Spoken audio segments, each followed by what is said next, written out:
A Venezuela, o Irão e a Groenlândia são três regiões geograficamente distantes que estão no centro dos desenvolvimentos internacionais.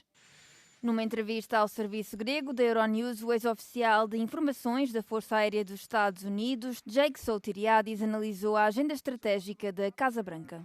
What does Maduro's arrest mean for Venezuela and the broader region of Latin America? Look, this was the most significant projection of American military power in the Western Hemisphere since Panama in 1989. And I think it really demonstrated two things simultaneously. First, that the United States possesses unmatched operational capability. Delta Force extracted a sitting head of state from a fortified military compound in under 3 hours with 0 American fatalities.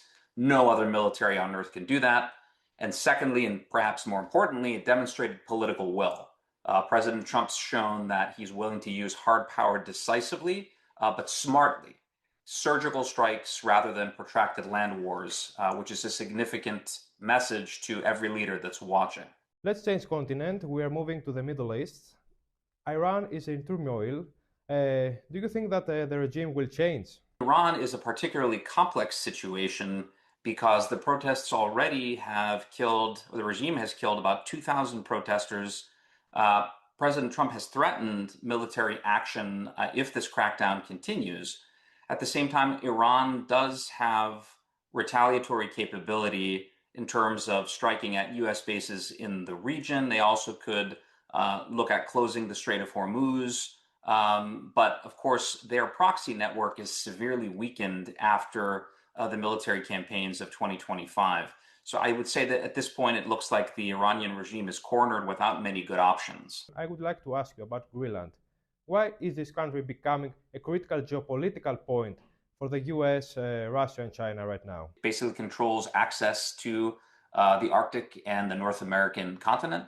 And so that geographic position is strategic for American security interests, which is why the US have a military base there, and they've had it since the Second World War.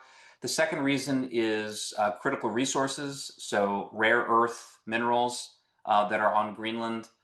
Those are critical for everything from smartphones to batteries for electric vehicles to military hardware.